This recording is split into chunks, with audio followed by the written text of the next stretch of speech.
فعل واحد لكن ليه 5 استخدامات بتغير حرف الجر اللي بيجي وراه. أول حاجة الفعل ده اسمه make، والتصريف الثالث made، والصيغة بتاعته is or are made of. صيغة الباسف المبني للمجهول. رقم 1 made of مصنوع من. بنستخدم مصنوع من لما نتكلم عن المادة الأساسية أو خصائص حاجة معينة، معناها قريب جدا من مكون من.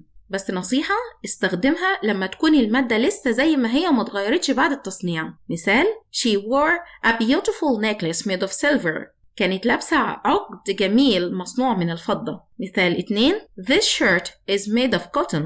القميص ده مصنوع من القطن. الفعل الثاني made from مصنوع من بس بتغيير. يعني إيه؟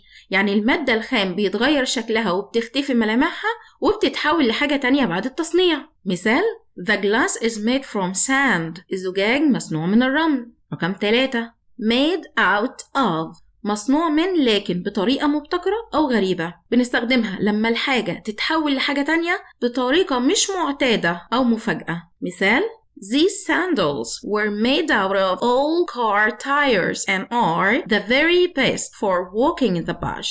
الصنادل دي معمولة من كاوتشات عربيات قديمة وهي أحسن حاجة للمشي في الأدغال. مثال كمان I was surprised when I saw an airplane made out of Coke cans. اتصدمت لما شفت طيارة معمولة من علب كوكاكولا.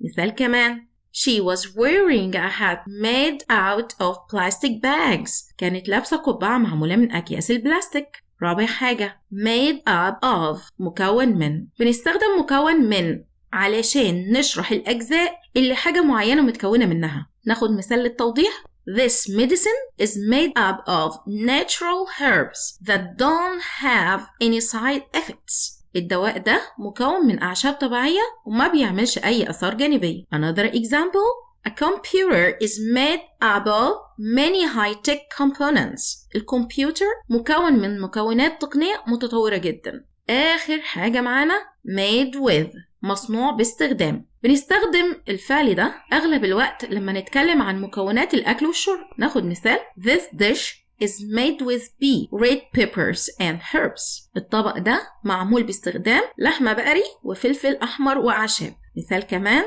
Is sushi always made with raw fish or do the Japanese use cooked fish too? هو السوشي دايما معمول باستخدام سمك ني ولا اليابانيين ساعات بيستخدموا سمك مطبوخ كمان؟ عايزاك تكتب 5 أمثلة على كل فعل فيهم تحت في الكومنتس. وريني شطارتك.